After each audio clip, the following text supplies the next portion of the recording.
right, hello. Hi, everyone. Hello, everybody. Welcome to Environmental Podcast. This is our podcast where we investigate different aspects of sustainability.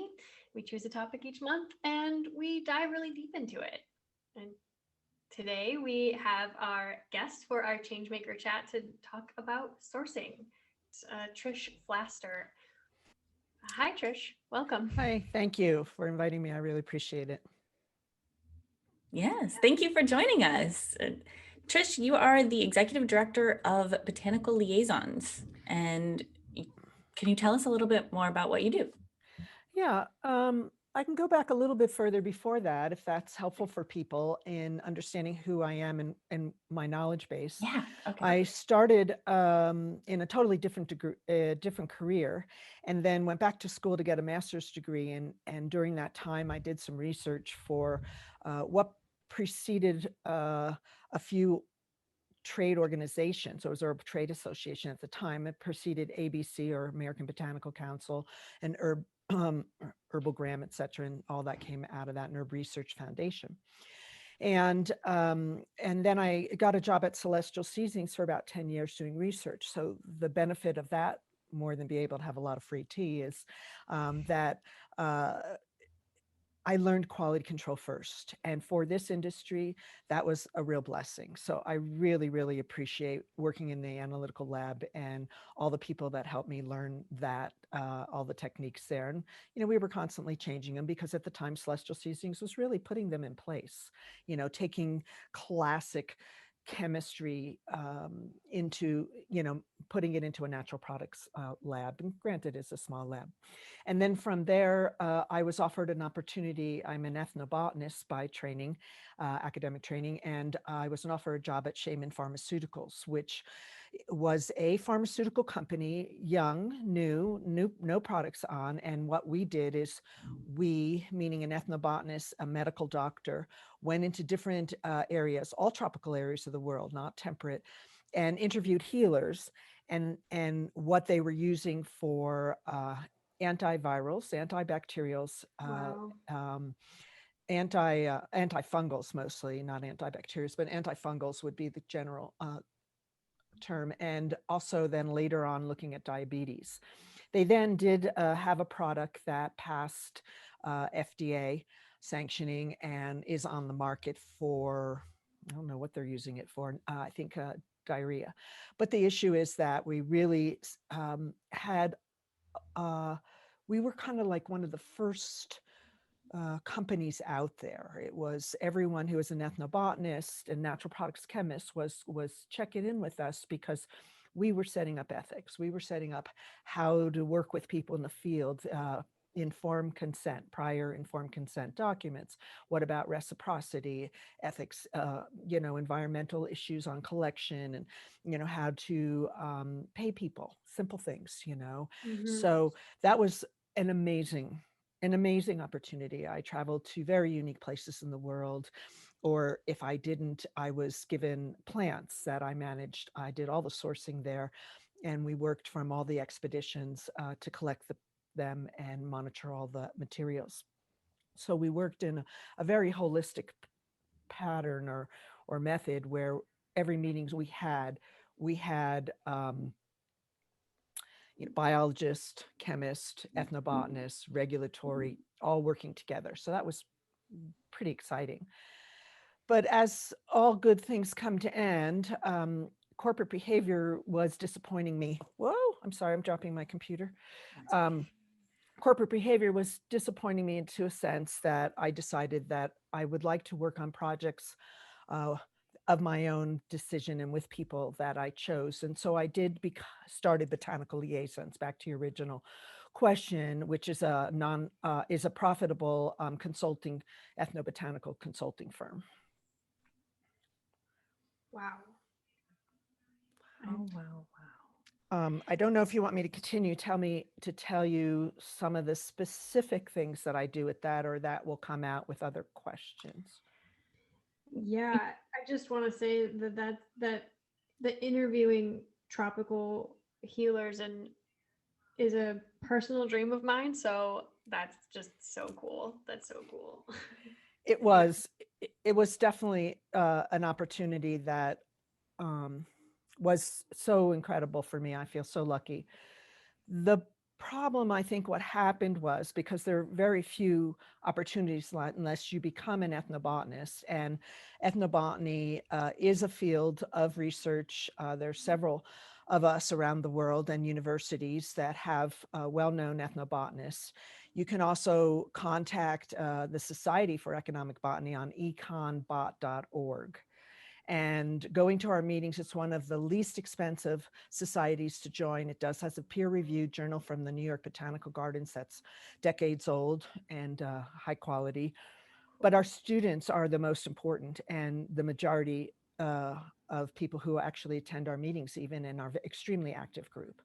So many to become academicians, but then some to infiltrate the natural products industry. So, but what I wanted to say about that too is that Shaman did a lot of great things.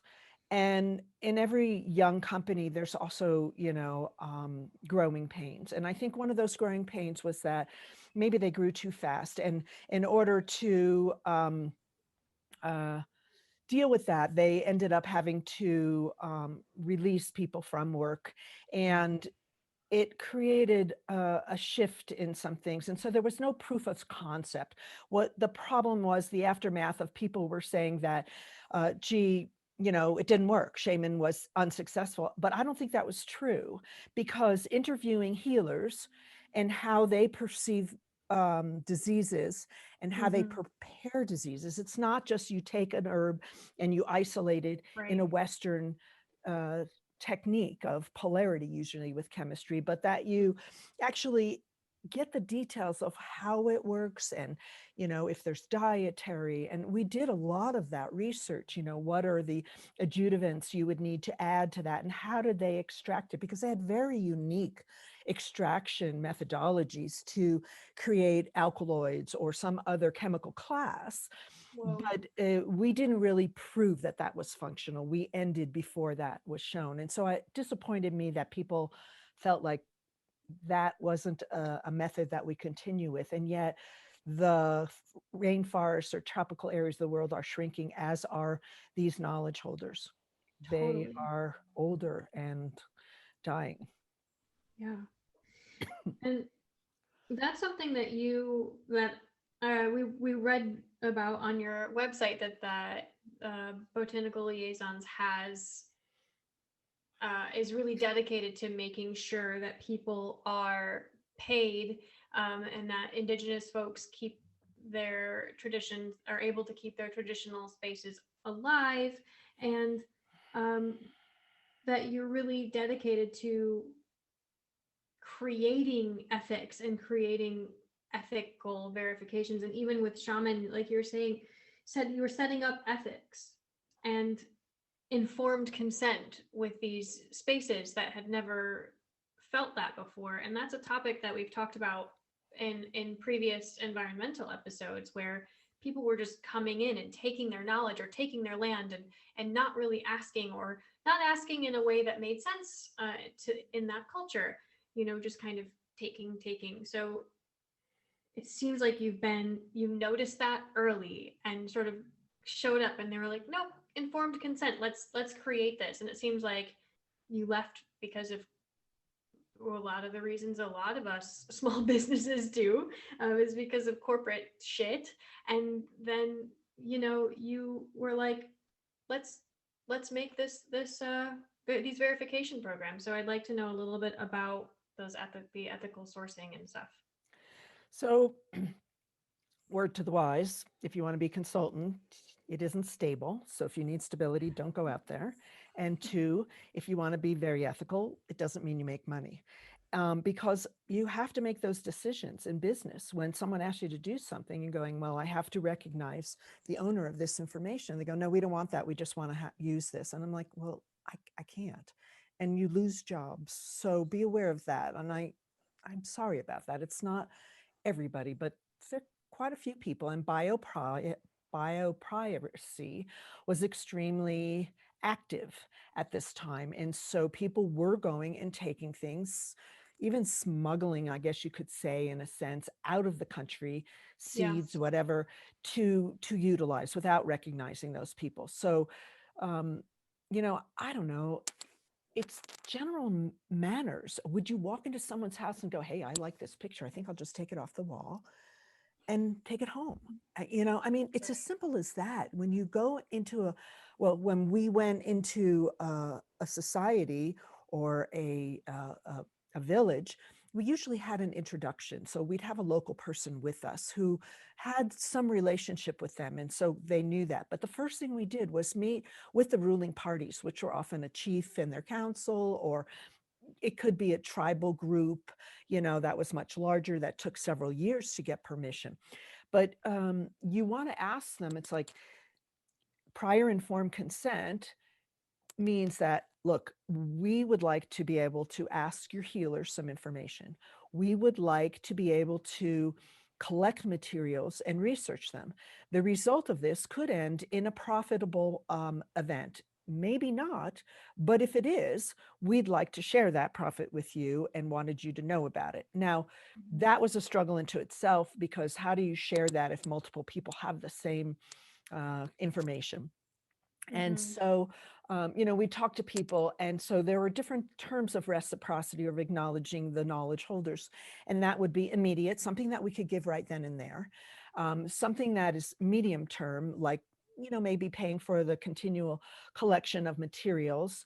And then long term, if we do make a product, how do we do that? And ultimately, we decided that if there was a product that came out of something and there were other partners who had suggested that same use or herb, we would try and share with all the people we had worked with. And granted, that was a smaller amount, but it was still something that we felt was more equitable than highlighting one person or another. And you can't just give money to the chief or the healer.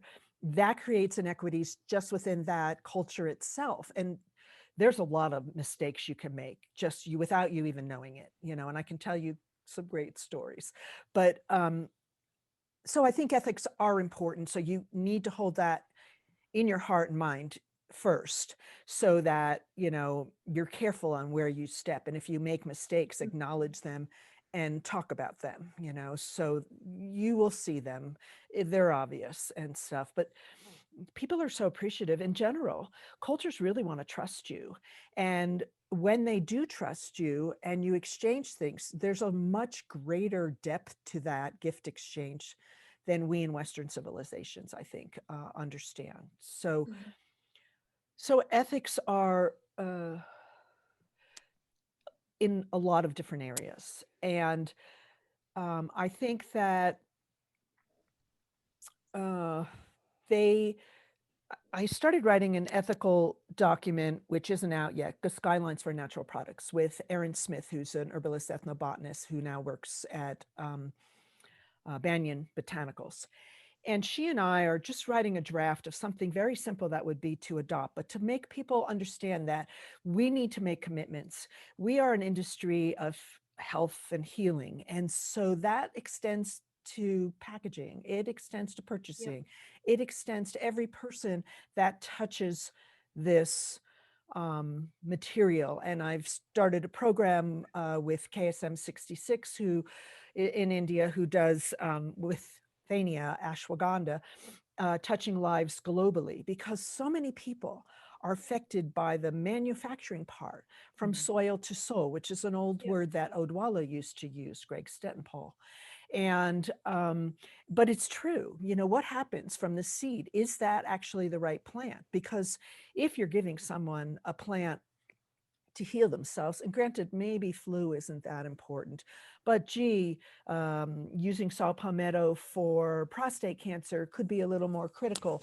Or hawthorn, the right species of hawthorn when dealing with heart situations. Anyway, it has a lot of effects. So you need to start in the beginning and create ethics all the way through every aspect of your process. And I know that's very general, and we can drill down to more. But I just, my last several years, really the focus of most of my years in the industry was to make sure that people are identifying the raw materials, because there's been a lot of errors.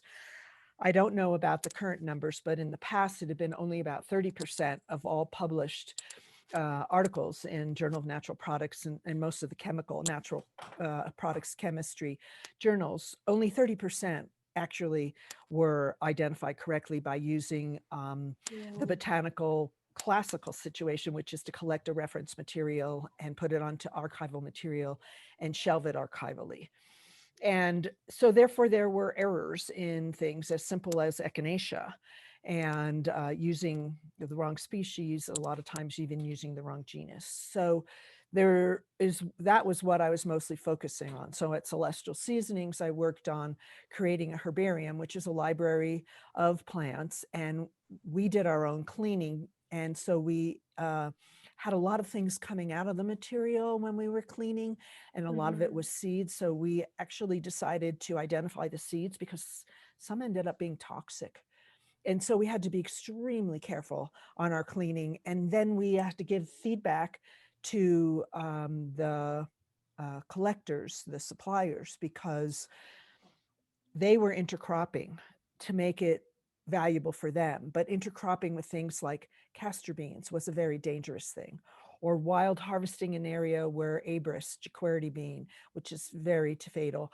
We found out about those things. And so we created these ethics or guidelines about, and worked with the people. And it wasn't just canceling contracts, it was to just inform people and then develop those trusting relationships. So I'm going off on a little bit of a tangent here, but I do believe that identifying your plants is probably the most important thing. And then from there, working with various people in different stages of development and companies, whatever. We worked with projects from field to facility, because the FDA has clearly outlined what goes on in a facility, and people have stepped up to that challenge, I think, is pretty well. But there's still so much. So when they would get materials in, they would see that they'd either have the wrong material, or it would be the wrong part, or it was dirty, or it was, there was an adulterant in there, meaning either a different part or possibly a different plant, which could create problems. And so you can't fix that very well. You can dilute it and stuff, but is that really ethical? So then you have to go back and talk, and talk to your field people and work with them to really get your people in the field to audit. And so we created audits. American Herbal Products Association created good agricultural practices and good collection practices back in 2006. I was lucky to be on one of those formative groups that we wrote that. And we tried to use WHO and other existing things, but they didn't go as far as we wanted. And so APA was really instrumental in setting that basic, I think, guidelines. And then recently in I don't remember if it was 2018, they rewrote them again. Various people had input, but they did then redo that and created some opportunities to have documents from that you can get off the webpage to use while you're in the field. But then a group of us, meaning mostly United States Pharmacopoeia, who does auditing, so USP, sometimes UL, United Laboratories, that does a lot of auditing, and Eurofins also. Most of the larger certifying bodies participated to create an audit form for this. And that was under the auspices of SSCI, Supplement Safety Compliance. And so that organization is made mostly of retailers who were concerned about what was getting on the shelves. And we're pushing back a little bit to require a lot of details. And also because everyone's asking for an audit, and that's a very expensive process, and it takes people off of your production. So we're trying to offer audits through SSCI that allows for a very broad complete audit, but then doesn't require you to have an audit from every company who's interested in buying from you. So I've Right. gone off in a lot of directions there. So hope Yeah. that was okay. And that is Absolutely. that answered actually a lot of the questions that we had for you, and also a lot of the questions that we have about sourcing. I think it shows the intricacies and the complexity of sourcing as a brand. You know, sourcing's hard. Yeah. Yeah. So the problem is that mostly you're under pressure by your bosses to buy the most for the least. And I'm not saying that does not have quality, but it often is can be a substandard. So you want to be able to make sure that if you're in purchasing and you're a young company, that you have specifications, very rigid specifications based on information, and realistic too. You don't want a pie in the sky because you won't be able to find that material, but something that's realistic and gives a range of, like, you know, if it's not organic, you know, what can you accept in the form of chemical inputs, you know? And Right. so, you know, you want that specification is very, very critical. And if you don't have specifications, then go back.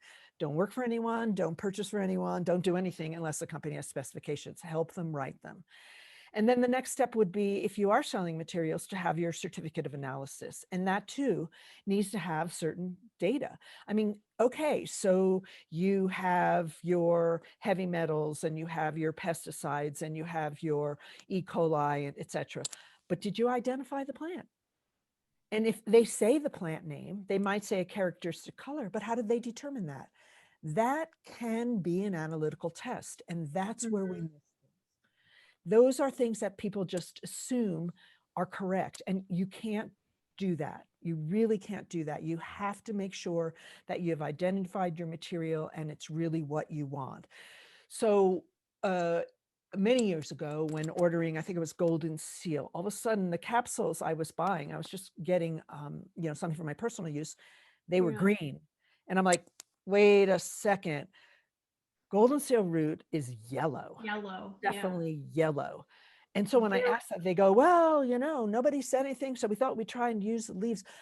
Well, what kind of data do you have that that's a functional? How much hydrascine or berberine or anything that's in there, right? So anyway, it's good that you have a very strong quality department, that you have dedicated funds for this, and it should be a reasonable 7 to 10% of your entire budget. Now, that is pretty rare. And it is a rare boss that notices that, or a rare executive team. But you'll be surprised how much money you can save. So in working with SSCI, Walmart was one of the main drivers of this program. And, you know, a lot of people might poo-poo Walmart, but they have very rigid criteria for their herbs. And they did a lot of this research and field compliance, and they found it saved a huge amount of money because they didn't have to do any recalls, which is a Yep. marketing problem and just financially a disaster. But your image, meaning your marketing. So anyway, Yeah. Makes sense.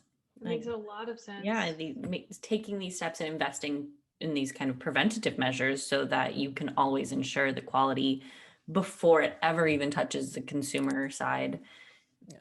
That makes perfect sense. And yeah, that was essentially was what I was going to ask, is like, how can brands who want to work with new suppliers, like, how it's so hard to find folks to trust when you're not going out and doing those audits yourself, and visiting the farms, visiting the processing facilities.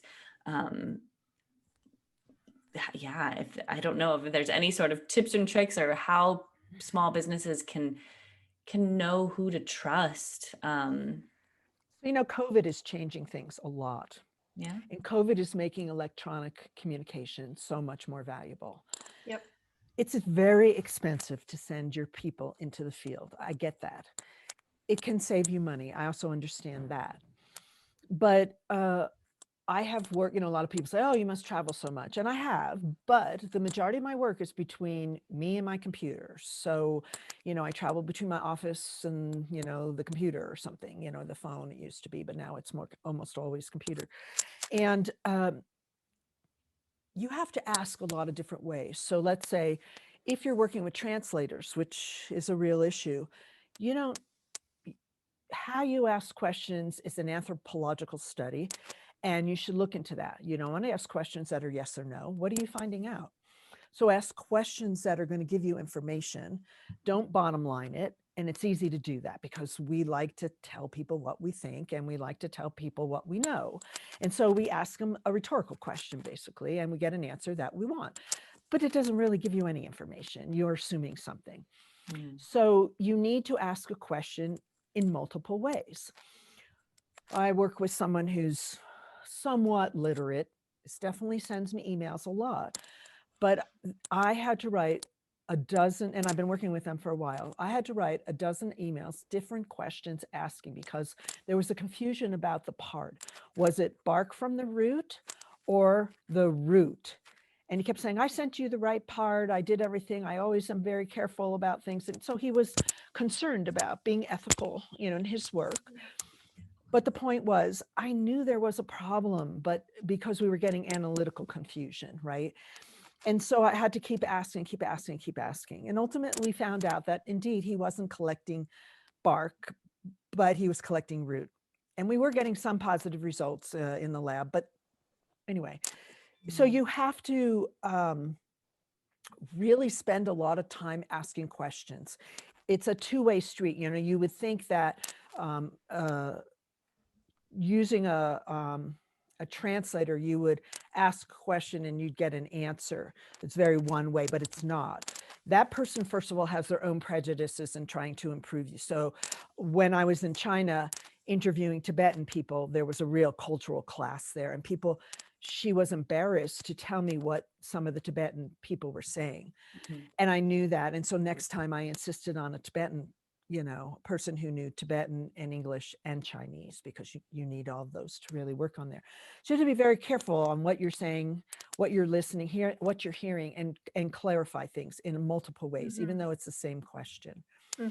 So I think there are ways of doing that electronically. And I think a lot of our students were talking about this on webinars of how they can't do their work. They can't get into the field to interview people and create trusting relationships. So how do you get that empathic feeling through a computer?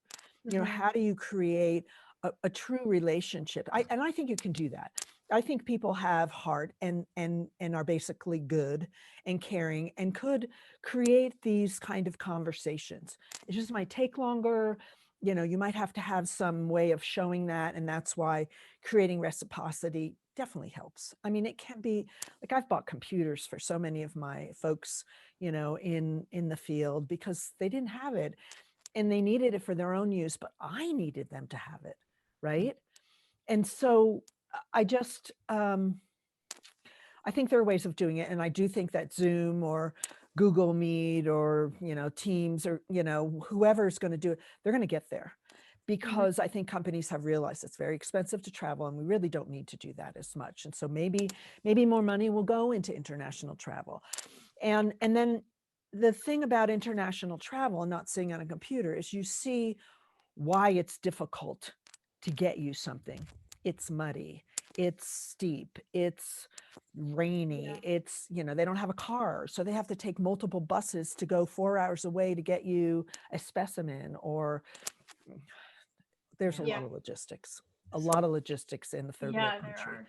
So if you want to do that, then, you might have to provide some things, and ultimately maybe you'll get closer to the source so you can remove the middle people that could be charging. And maybe in some cases, if you're buying small, those middle people are very important.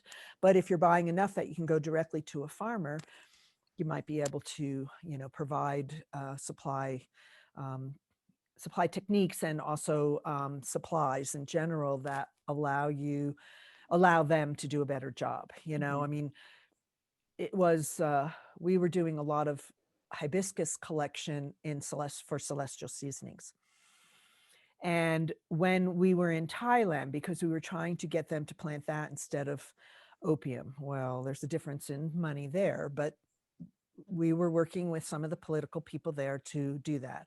And we were a huge buyer of hibiscus. So we could order by the 40, 40 tons or, a trailer load. Yeah. But there's a seed pod that was intact. Well, we didn't want the seed pod and we didn't want to pay for that shipping.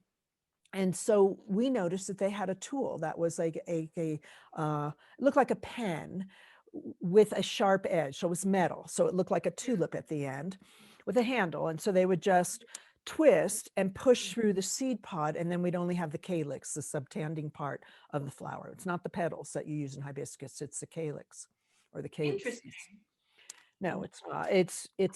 It's not the red Rosa sinensis. It's Hibiscus sabdorifa, which is actually a yellow flower with a Yeah. maroon center. And you Yes. use the calyx, which is underneath, which is a fleshy, fruity, So it has I did malic not acid know that. and other Wonderful. things. Thank you. So they were using that. And I was like, fascinating. So when our supplier was over there and they had taken one of the R&D folk, they came back and described that. Well, at Celestial Seasonings, we had our own machinists. We had our own, repair people there, and they worked the machines and fixed them day and night. They were an amazing group of men, very creative, very thoughtful. And so they made these, and I brought them to some people we were trying to introduce hibiscus to in the New World, Guatemala in this case. And so then they started using it. And so we were also sharing cultural ideas, and it was fascinating. But that was a really simple thing that we could do. And we learned that when we were in the field. So there are things you might not be able to do. But if you ask the right questions, like, what is your problems? Where are your goals? Why can't you do this in this timing? Or why is it so expensive? Then the last time I talked to you, how far, what are your obstacles? And how can I have you resolve those? Right. Right. Working as a team and asking those questions. I like that. So Right. And every culture is really different. A lot of women do work in the field, and you have to be careful in other cultures that women might not be in charge, even though they're working in the field. So you have to ask questions, and when you see someone come out with a sprayer of chemicals, you're like, what are you doing? There was a time where I was like, oh, look, we're collecting the bark and there's ants crawling all up and down. And they said something in their local language I didn't understand. And next thing I know is they're putting an outlawed chlorinated hydrocarbon pesticide on this tree. And I'm like literally backing up, deer in headlights going, it was aldrin, which we haven't used here in the United States for many years. I'm like, go wash your hands. And then I realized, oh my God, they're washing their hands in the stream that goes down to their village that they drink, and I just panicked in every which way because I didn't know how to rectify that situation. But afterwards I said, do not use that ever. I don't care if there's ants on there. Maybe they're not doing anything, but let's look at that problem first before we start putting toxins. And they were hand applying it, which was like, no. So anyway, there's a lot to say to be in the field yourself, but I'm sure, providing a phone with a video, and taking, and showing you when they come back, hey, we're running into this problem. How can you help us? We can provide video phones, and then phones, they can take pictures of things. So this man I was talking about that's somewhat illiterate, I didn't want to repeat the same things. I said, okay, I'm giving you a larger order. I'm going from like 8 kilos to 100 kilos or 30 kilos to 100 kilos. I want to make sure this is done right. I want you to take pictures. I want you to report to me every week. I want you to, so we're working it out. yeah. And so would you say I have a couple different questions, but when you work with farmers, how do I ask that? I guess let's start with right now. Do you work kind of as like the middle in the middle between the facility and the farmer? You said from farm to facility, but do you work with a specific brand to help them find sourcing, or? I am a generalist. My training's in ethnobotany, but who hires an ethnobotanist in the natural products industry, right? So I work for all types of people. So the man I'm talking about that's illiterate, let's just talk about that in Tanzania. He's been so reliable, and the quality of what he sends me, it's always dry and, perfect, right? So maybe his language is an issue, but everything else has just been perfect. And I've been working with him for 10 years or so. And so that is a company that I have collected maybe 1,000 unique plants that are not common in the herb industry, that are based on traditional knowledge. And they have been slowly researching those to see if any of them would fit some of the biological indications that they're interested in. And so now after 10 years of this might be a product that we develop. And that would be wonderful, because then I can work directly with the community to bring this wild ingredient into cultivation if possible. That's not always possible. So then we might, try to create a cultivated situation in the wild where it's most natural and we can get, the best results. In areas where I've been working on policy, meaning guidelines and these auditing guidelines, I'm working with organizations that are working with multiple companies that are quite successful and large enough to put money into, not to pay me, it's volunteer work, but to pay, to create these kind of opportunities and then implement them by testing them in their fields. So it's a little bit of everything. I've done some audits directly for companies and brands to check on, their cranberry, field audits, and a few others. This one on marigolds we looked at in India, and a couple things in China. So we have done some, but it's not a common practice, because it costs a lot for someone to go in the field, like we're talking about, the transportation, the time after, the preparation, the housing, But I do think in the long run, it would help your bottom line. I definitely do, because you will know where all the problems are. You will not have to be testing a ton of it. You won't have to do like all these tests, because you know what you're getting when you come in. And that goes back to something I haven't really talked about, is this traceability. And it's okay to do the auditing, but then what do you do with the data? So I've worked for the company called Tag One during our time at SSCI, Supplement Safety Compliance Initiative. And we created a simple phone app, basically, and he'll be horrified that I called it a phone app, because it's so much more than an app.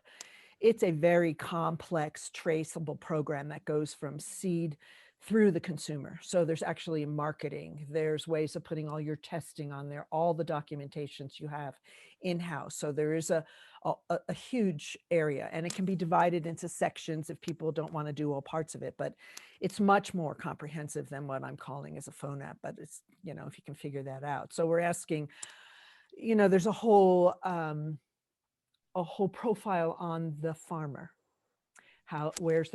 We protect private information, right?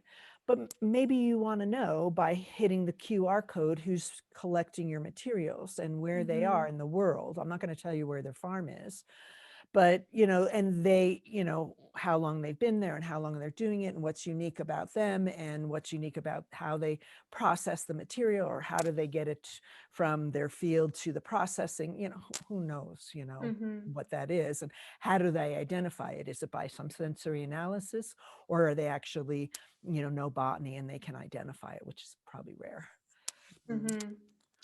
So if you were a brand, you got this app, you could use it to find the great sourcing, and the people that are on the app have been vetted. It's not a B2B.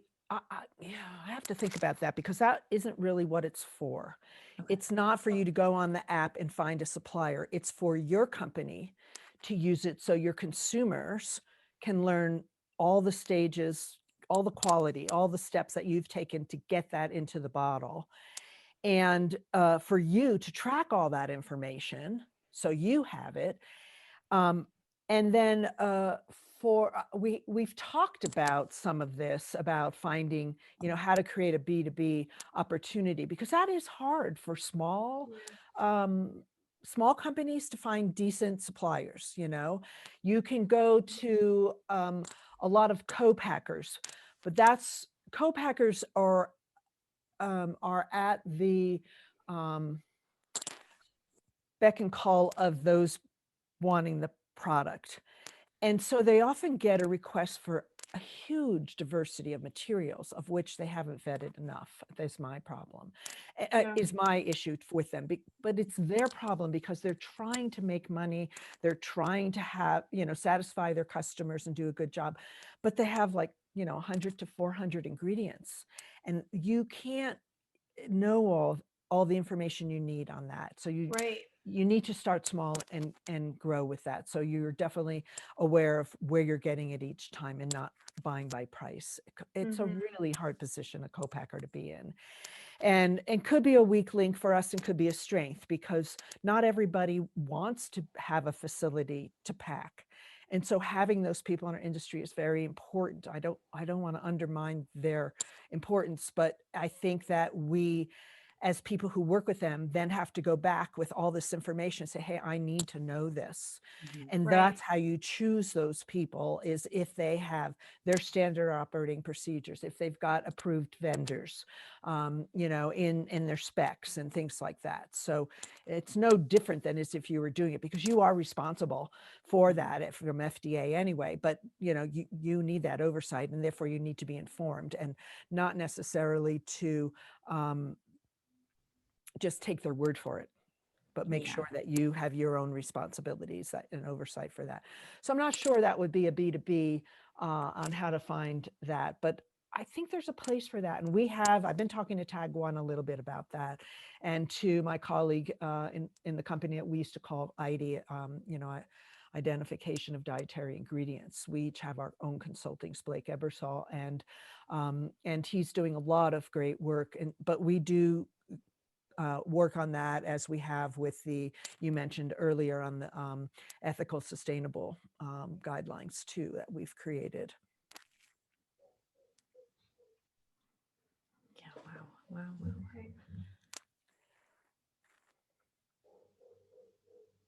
Yeah, I mean, I think that this the Tag One seems like an incredible resource. And yeah, I think having something that is a B2B platform that can help small businesses to source, or to just have access to a hub where there are vetted sources, or even vetted co-packing facilities, would be really, really valuable. That's definitely something that we're continuously seeing, is that, small businesses, maybe they don't necessarily just take someone's word for it, but they do put in, some bit of, research, but yeah, In the past, there was some go wrong. In the past, there was some B2B, but that was very early on. And I don't think the electronics supported that as well as it can now. So I think there can be a second emergence of that. And so I think there are things out there. I might not be well informed on that, because that's not my strength.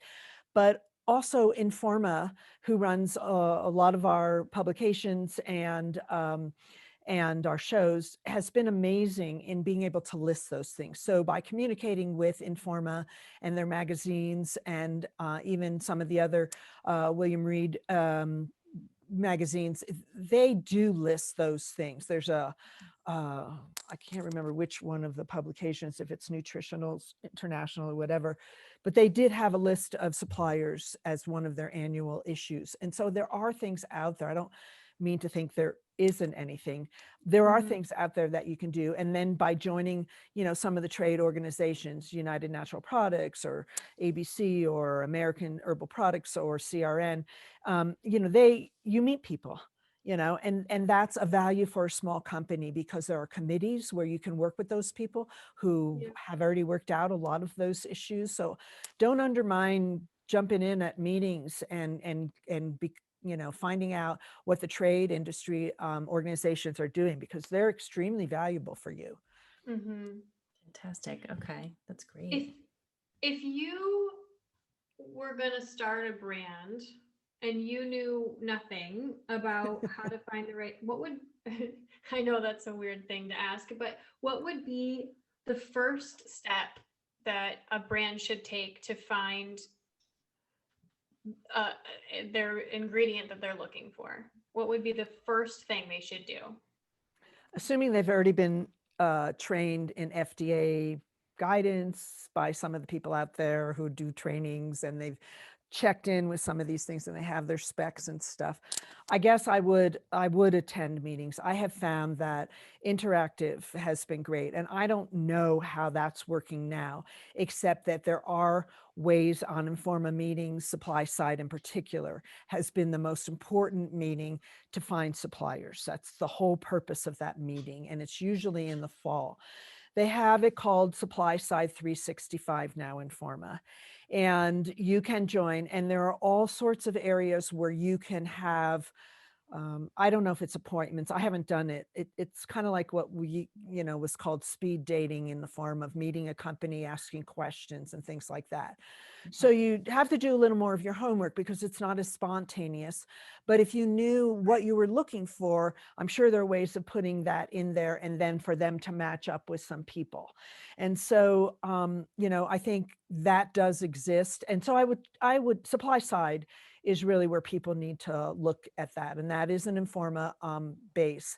I don't know that some of the William Reed publications has that. I'm sorry, because I believe they're extremely valuable publications. I just not as familiar with that because they didn't run the trade shows per se. But I have a feeling they must, because they do put out that publication.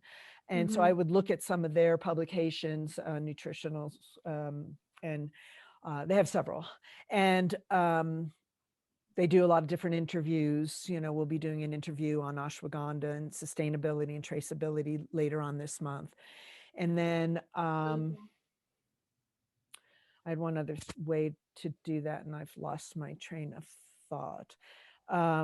Anyway, I guess I would just say, look into the publications, get as many as you can that are trade publications, and find the one that fits you, and write to them, the authors of articles or whatever. And, we're a very interactive, industry. People are friendly, and so, but as soon as we can get back to meetings, I think that's the way to go. And I think that's true for students as well who might be listening, because I always encourage students to go to, like, the Society for Economic Botany meetings if you're interested in being an ethnobotanist or anything to do with that. And it's the same thing. A lot of professors, I shouldn't say a lot, there are some professors who bring their students to the trade shows to see how things work, especially the marketing teams, marketing students. So really do poke around it at your universities and your professors. It's really a lot about who you know. And so, I don't, start with your retailer if that's where you've got nothing else, begin there. But and look at what publications they're carrying. But I do think there are some publications that you probably, I'm going to look that up while we're talking for a minute, that would help. I'm just going to look up. I'm not. I think that that's a great point, though, that I think that you don't have to operate as an island. That there are so many resources out there already that it's just about, finding one that aligns with your needs and your particular specifications. Yeah, I think that's yeah. Understand what the FDA understand part, I think, is a really interesting thing to talk about. That's something that we actually talk about a lot because we do marketing. So we have to understand what you can and can't say, especially as related to herbs and plants. So I wanted to just say that the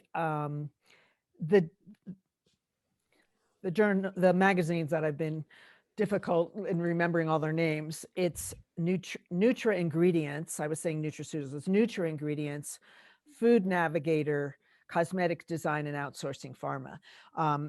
Outside of Informa, there, really an important, group. It's the William Reed Business Media Group, but Neutral Ingredients is the one that has that. I well used to it, and I just, been getting so much electronically, it's hard to remember to separate them all, at this point from my brain. And so, they used to have an annual, supply listing, and then again as the trade organizations, as I said, but anyway, I just wasn't Fantastic. doing them a service, and they've been so supportive of me that I wanted to make sure that I offered Wonderful. reciprocity. Yes, yes. No, thank you for searching those, because that's fantastic resources. And We'll include them in the links in this video in the Yeah, YouTube and video. Informa has several, which I didn't list, but if you in general look up Informa, you'll be able to find that. And they do all our trade shows. And so again, Supply Side 365 is really where people are going to find that. It's been a great thing because there have some blocks of people from different countries. And so you can work with Peruvian or Filipino or Chinese and see products that you didn't even know existed. And then there's areas where they've grouped probiotics, or, they've grouped people together sometimes for that. And they have valuable, speaker forums of these companies, and then unique speakers outside of the companies to talk about specific topics. So these trade shows have been so critical. I started going when I worked at Celestial on my own because, they were sending people. So there was no a budget for me to go. And I went, and I realized how valuable it was in my job. I learned what was going on for my job, who to communicate with, and ask questions when I was confused about something. So really, there's a lot of people out that would help you. And companies used to call us, people would call, and now they actually have their own companies. They've been people who've worked various parts of the industry who called and asked us, hey, what are you doing for pests? And he would call frequently, which was kind of a bother. My boss was going, hey, this guy's calling too often. I'm like, yeah, but he's asking all the right questions. I will answer him. I'll have to put extra time in. I will, but he's asking the right questions. So, let people know if you're a consultant and they're calling you that this is your work, make sure you're wise about that. Otherwise, people will take you for as much as they can, Yeah, I think that's great advice. Wow, I feel so much more hopeful. So last last month we talked about deforestation, and it was kind of a bummer. And this month we kind of started off being like, I have no real deep knowledge. And we tried to do some like basic farm search to see what that feels like as a brand. And we were like, this is also kind of a bummer. But now we have so many references to look at and so many things. Thank you so much, Trish. I feel You're welcome. so much more hopeful. Well, I do work as a consultant. I did say that, right? yes, yes. But mostly, I mean, deforestation is a very serious problem. I mean, granted, I've been in the industry for a while, and when I started studying ethnobotany, it was like, well, we can save, contiguous areas, from deforestation. And then we can save key species that would allow for the species around them to survive. And we're getting into smaller and smaller and smaller spaces of saving. And it's getting harder and harder. And if you look at just carbon dioxide, what was that? Woody Harrelson has a new movie out, Bless the Earth. Yeah, something. It's great. It talks about it really does talk about carbon dioxide a lot. And Cool. it interviews a lot of different people who have been important in this process, that I think have valuable input and have been talking a lot about this. Even Bill Gates talks about climate change all the time. But it is serious. And if we're not paying attention to some of this in our process, we will not have plants. We will not have the knowledge. Those people have to go further and further and further.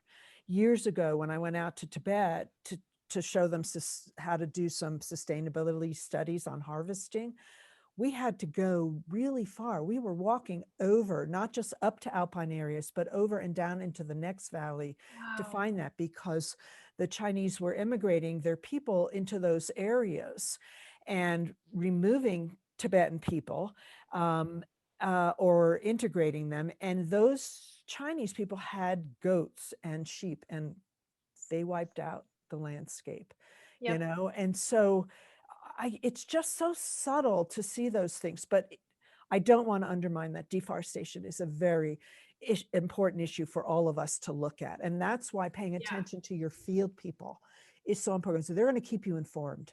They're going to keep you informed if the properties are disappearing, if the government's changing the rules about, erosion and use, and, and some of the guidelines from APA that I talked about are going to tell you, don't just collect anything from the wild. Make sure there's no mines upstream. What's the history of the water use? What's the land use? Yeah. There's so many things to think about when you think about, sustainability and the environment. And I think that even though I think regenerative agriculture is redoing what we already know, it goes one step further to maybe look more at soil science and hopefully culture. And Yeah. even though I was like, well, we've already been there, done that, I mean, it's the problem. Youth is great because they're so full of energy and excitement and creative. But some of these things have been done, and we need to sometimes look to our elders to really ask these questions and not and be careful of our arrogance as a people. And so that happens in every part of our lives, whether it's your personal or not. So anyway, I'm going off into another tangent here, so I apologize. I don't mean to be talking about personal philosophy, but I think it affects us in our work. And that's what ethics is really, sorry, there's a bug in front of me. What ethics is really about. Yeah. Yeah. Yeah. Wow. That Yeah. is great. But just, I mean, yeah, if empowering business owners to have an open and honest dialogue with the suppliers and everyone who's in their supply chain, and really treating those people like they are a team member and not just some distant person who you can't have a relationship with. Yeah. I think that's really important. And that's, yeah. They depend on us. We touch their lives Yeah. in a way that we don't even grasp. They live in a hut down the dirt road from us. For us to ask for hand washing stations and bathrooms and all these things, is that realistic?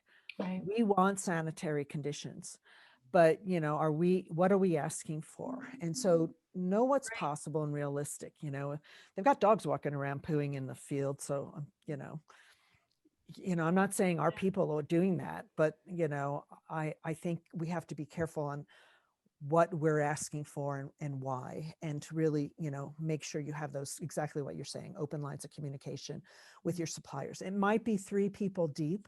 You might not be talking to your supplier if you're a small brand, but there are ways of communicating, asking those questions and getting them back. And if your supplier can't answer them, go get another supplier. There are people out there that know that, and there are some great suppliers out there who care, who create co-ops in this country, and work with those local people. Mostly those are North American that I'm talking about in that case, but there are co-ops in other countries, but maybe co-ops aren't appropriate in other countries. So there's just so many questions to ask. Absolutely. It's just not simple. We, as a complex organism, that's how nature is, and that's how the people who work in nature are. Right. Yeah, we don't create simple structures. We're not simple. That's what's so fascinating about it all, right? So exciting, and what intrigues us, to really be able to connect with people and understand how to use these plants well, because we want to heal others. And we might have to start with the earth, so. Definitely.